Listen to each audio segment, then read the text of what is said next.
Assalomu alaykum aziz o'quvchilar. Haftakat programmasi bo'yicha bugungi mavzuyimiz PSK haqida gaplashamiz. PSK nima degani? Mana bu o'qlar PSK deyiladi. Tushunyapsizmi? Siz qaysi burchakka borsangiz ham o'sha burchakda u turadi. Tushunyapsizmi? Mana bu burchak haqida gapiryapmiz. Masalan, bunday ko'chirasiz, u o'tib ketaveradi. Masalan, bu yerga qo'yasiz, tamom. Shu turishda shuni olib kelib, masalan, bu yerga olib kelsangiz, o'zaro tushuntirib narsa, masalan, shu turishda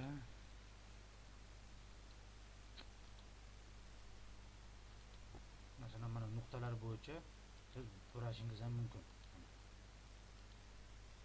Xohlagancha gradusda joylashtirish deganday qilishingiz mumkin. Shu nuqtalar orqali. Endi yana o'zini bosamizda ichkariroq olib kelamiz.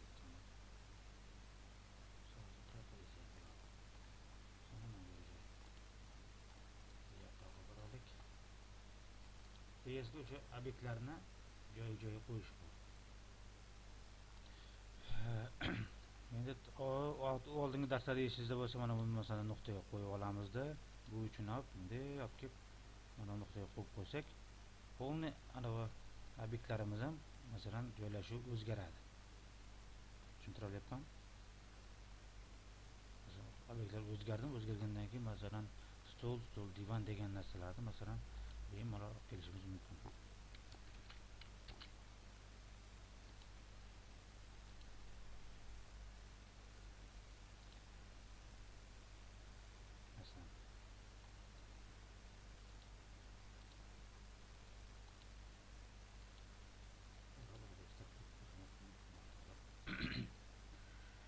Yana PSK'ni qulay tomonlari bor. Misol uchun burchak o'zgartiramiz.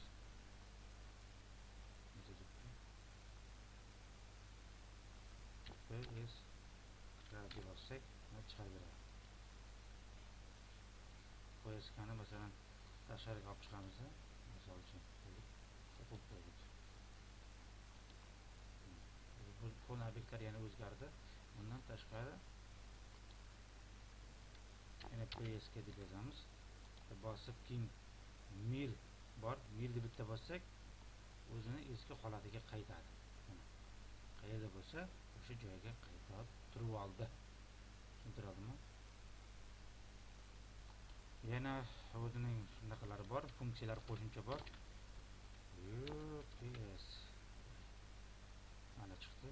Mana o'zi follow UPS follow bosib, bu yerga bir qo'yamiz.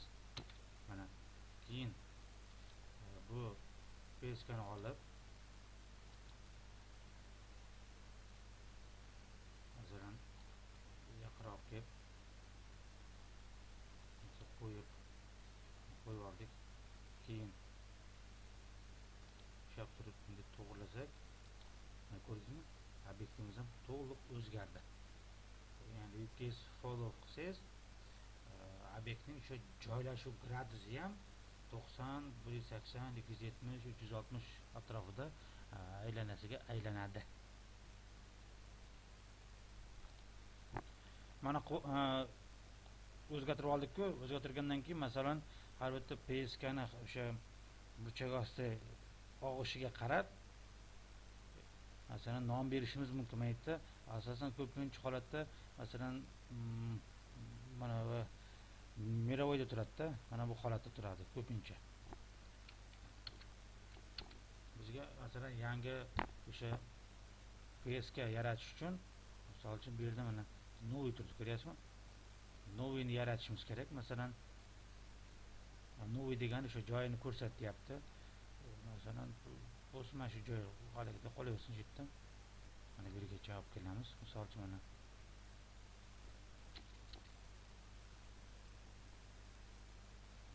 mana sichqonchani olib borasiz, olib kelib pennasit perimeter bosasiz. Keyin nom berasiz misol uchun.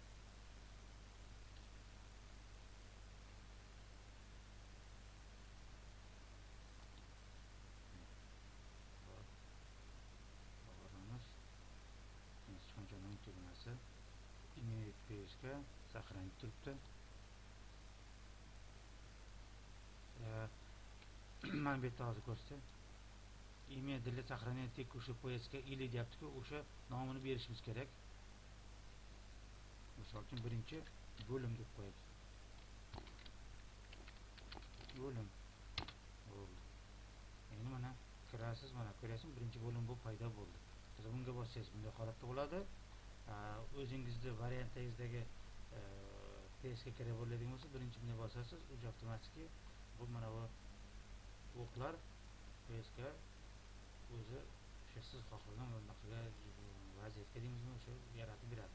Bu ish jarayonida ishni tezlashtirish uchun kerak bo'ladi. Kesib chiqqan joyni umum tugmasiga olib borasiz.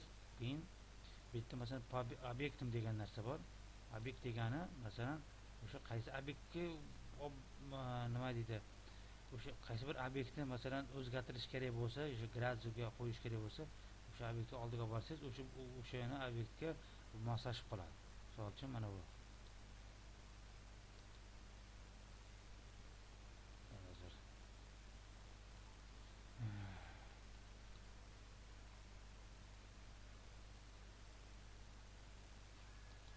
nima qoldi?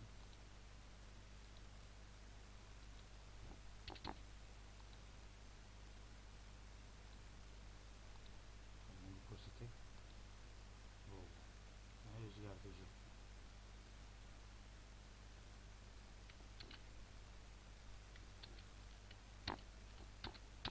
Ctrl Z bilan qaytarib kelishyapman orqaga. Bo'limni almashtiramiz. Mana unga Merovoyga keyin olib boramiz.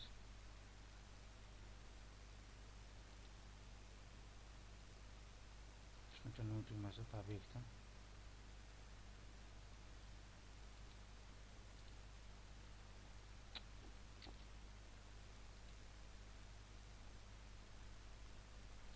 Keyin PSK deb yozamiz. Chiqdi. Keyin obyekt bo'limini bosamiz. Obyektga olib boryapmiz endi.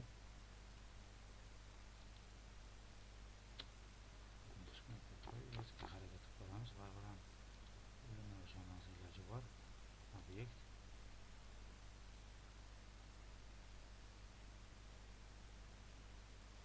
ichiga chiqib joylashyapti.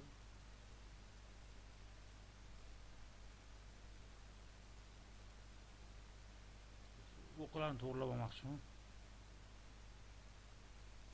Masalan, mana shunga bossangiz, o'sha to'g'rilandi. Mana. Endi shuni gradus bo'yicha masalan burashingiz mumkin. Mana bunday. Shuning bilan bugungi o'sha PSK bo'yicha mavzumiz tugadi. Keyingi darslarda ko'rishguncha o'rtoqlar, xayr.